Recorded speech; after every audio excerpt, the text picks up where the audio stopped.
Hello and welcome back to another episode of Nick Tiffany's Movie Reviews in the podcast form. Today we're talking about The Little Mermaid, which is the latest in Disney's live-action remakes of their animated classics. The original Little Mermaid, which came out in 1989, was a pivotal Disney movie, I would say, in my childhood. Certainly was always one of my favorites. And then having a young sister who watched it probably once a day for an entire year, definitely got really, really familiar with it, with all the songs, the story, and everything. And so it's always been, as far as their animated movies go, probably top 3 for me. It's just a great, great tale. Love Ursula. Love Ariel. Triton is awesome. And the movie's a brisk, it's like an hour and 20 minutes. It's an 80-minute movie. And I think, I guess we're just starting here. I'll just say this. All these Disney movies that are doing, shot-for-shot remakes, or in this case, they're like, all right, it's mostly shot-for-shot, but then we're also going to add some stuff to the story. I don't know. I'm not a huge fan of that. And I guess we'll just get my gripes out of the way first since we're here. Because I enjoyed this live action remake of Little Mermaid. I liked it more than I didn't. I kept watching it and I was like, okay, I know that this is new. There is a new Prince Eric song that is entirely forgettable. I couldn't even tell you how it goes right now. And it was immediately something that was like, oh, well, that's new. Interesting. Okay. And then Scuttle, played by Awkwafina, she gets a song that she sings kind of briefly with Sebastian, played by Daveed Diggs. And it's just like a Hamilton-style rap in the middle of The Little Mermaid. And I know that Lin-Manuel Miranda, I know that he's kind of played a part in some of the production for this. Daveed Diggs obviously starred in Hamilton. I'm not going to say Awkwafina is a great singer. There are other people in this movie who are great singers. But it just feels out of place. It feels silly. The song is not great at all. And Awkwafina kind of already has a certain voice. I'm not saying one thing or another. She just has a very specific voice. And so her really overemphasizing that and rapping as a seagull just didn't work. It didn't work. I looked at my fiance while we were watching and it was just like, what the... Wow. I was with it for most of this movie. I was with most everything they were doing, and then that just completely takes you out.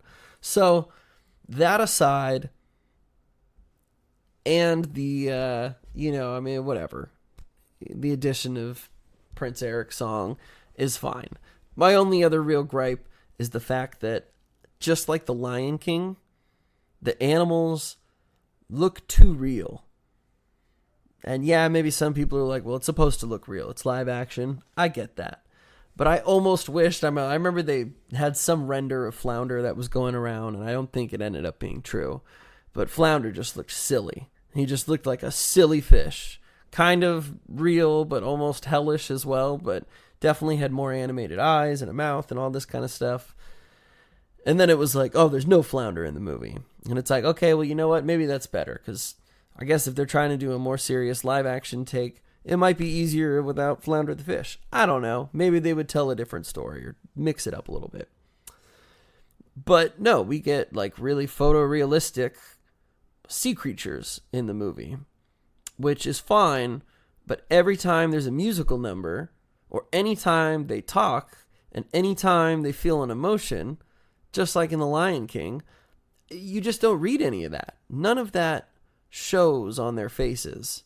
And it was just, it's just frustrating for me, I guess maybe more than some other people, because I can appreciate what they're trying to do, making it look as realistic as it can, but you lose so much of the wonder and the dazzlement and the cheesiness and it should be cartoony to a degree, because that's what you're adapting. If you're going to have all these sea turtles playing bongos and all these sea stars turning into like jazz hands and stuff, I kept kind of waiting for the little starfish from Finding Nemo, or just some like little ridiculous face on one of those guys.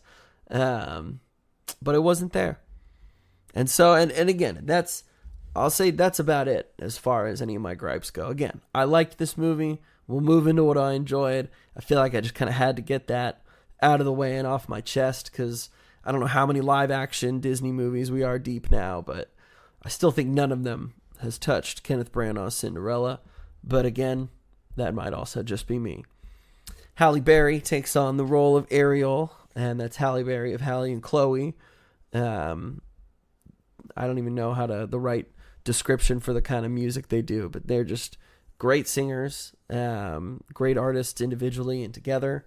And so, I think some people in certain groups or of certain minds were a little pissed or upset that, a black girl was going to be playing Ariel, which is ridiculous and unwarranted, but unfortunate in the world that we live in, that people do think like that foolishly.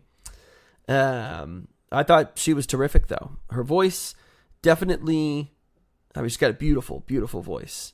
And I think towards the end of the movie, she really kind of comes into the character as far as the songs go, because she does kind of put her own little spin on some moments of Part of Your World. A couple other songs where it's like, okay, I'm like, she's really singing here. It doesn't feel as musical, perhaps. But that's okay. That's okay, because I think she was terrific. Melissa McCarthy was one of those who I thought would probably be good in her role as Ursula, just because I think she's a great actress. She knows how to ham it up, but on a level that's still entertaining and not overboard. And she was freaking awesome. She killed it as Ursula. That was probably Poor Unfortunate Souls has always been a favorite of mine as far as songs go in the movies. And she killed it. Her animation, I thought, was really great as far as her giant tentacles went, how she moved around and everything. I thought she was fantastic. And then Sebastian, played by Daveed Diggs. I really like Daveed Diggs. I don't know what I thought maybe was missing from his performance as Sebastian. Like, maybe, I'm not going to do that impression, sorry. Maybe like I don't know, there was a deepness to the original Sebastian's voice that I felt maybe was missing. And maybe it's just because I recognized Daveed's voice well. But I like, he was definitely funny. He was definitely funny as Sebastian. It just, he and Flounder are as involved as they can be. And I think the crab ends up looking better than the fish, because at least the crab eyes you can kind of decipher a little bit. You've got Javier Bardem, who played King Triton. A huge Javier Bardem fan, and I thought he did pretty well in this role.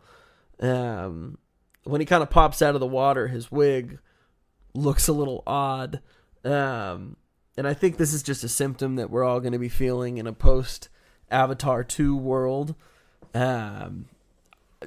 Anything that's shot underwater or around water now is going to be highly scrutinized.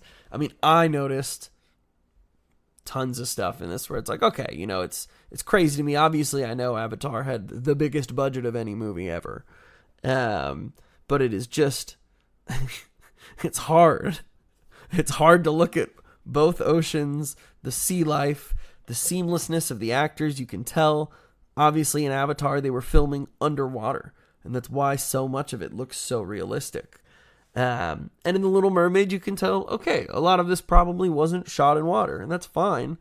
But then the mermaids, their bodies, it's interesting. It looked almost kind of like body paint was how they kind of fused or maybe they used body paint as a practical application for the tails, and then kind of did a little CGI as well. I'm not sure.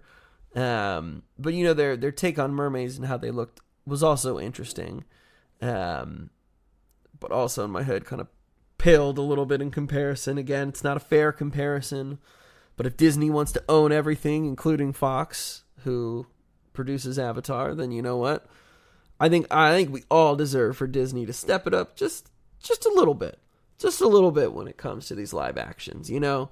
These are treasured stories that have endured decades. And the music truly has endured time. And so it's something that I wish they would take a little bit more care in rather than just pumping out remake after remake after remake and, you know, inserting random songs just because we want Lin-Manuel Miranda to get us a Tony or Emmy or Oscar nomination for a song. And it's just not necessary. It's just not. Director Rob Marshall, who directed Chicago, which phenomenal. He did Memoirs of a Geisha. He also did Pirates of the Caribbean on Stranger Tides, Into the Woods, Mary Poppins Returns. He's, for me, kind of all over the place. Because he can do it. Like, there were almost moments where I felt like The Little Mermaid, that they could have done what they did with Hamilton and, like, filmed, like, really filmed well, a well-executed stage version of The Little Mermaid. Because, again, it's like, if they're, like, I think of The Lion King on Broadway and the creativity you get with all of the different animals and how they were created, whether it was paper mache or different materials, and just how you can tell that same story but in a really new, fascinating way.